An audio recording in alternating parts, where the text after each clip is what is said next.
Peringatan Maulid Nabi Muhammad SAW digelar pesantren Yayasan Dayah Darul Amilin atau Yadda di Kabupaten Aceh Besar. Selain menjadi ajang meneladani sosok Nabi akhir zaman tersebut, peringatan digelar guna menyambung silaturahmi antar ulama dan warga di sekitar Dayah.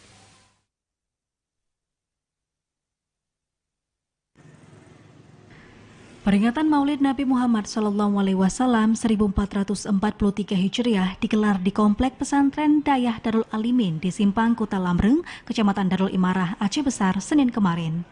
Selain ulama dari sejumlah dayah, peringatan dihadiri muspika dan warga dari sejumlah kecamatan di Aceh Besar.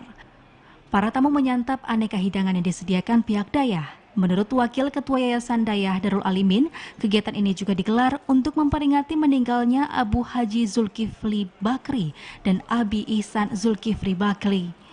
Keduanya merupakan pendiri dan penerus Dayah Darul Alimin yang meninggal pada 16 dan 2 tahun silam. Almarhum diharapkan mendapat tempat yang layak di sisinya. Dayahnya yang ke-6 lah, sedangkan penerus Abi Ihsan yaitu ulang tahun yang kedua. Harapannya ke yang bawah, semoga acara yang lainnya selalu terteruskan tiap-tiap tahun sebagaimana yang kali ini laksanakan ada perbedaan negara dalam organisasi kan, contoh KMPI, AMPI ya, Aceh kerjasama dengan Dayah. Sementara itu, Kepala Kantor Wilayah Kementerian Agama Aceh Besar menyambut positif tradisi Maulid yang masih kental di tengah masyarakat Aceh. Tidak hanya sekadar memperingati hari lahir Nabi, peringatan Maulid dapat menjadi ajang bagi warga untuk meneladani akhlak Nabi dalam hidup sehari-hari.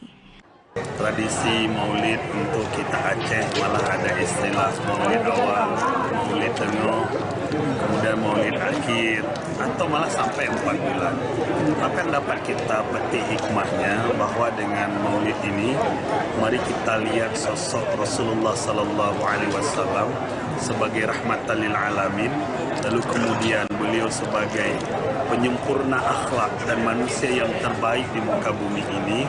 Peringatan Maulid Nabi Muhammad SAW juga menjadi ajang silaturahmi antar kampung. Peringatan Maulid di Aceh biasanya digelar hingga 3 bulan atau mulai Rabiul Awal, Rabiul Akhir, dan Jumaidil Akhir atau yang dikenal dengan istilah Maulud Akhir.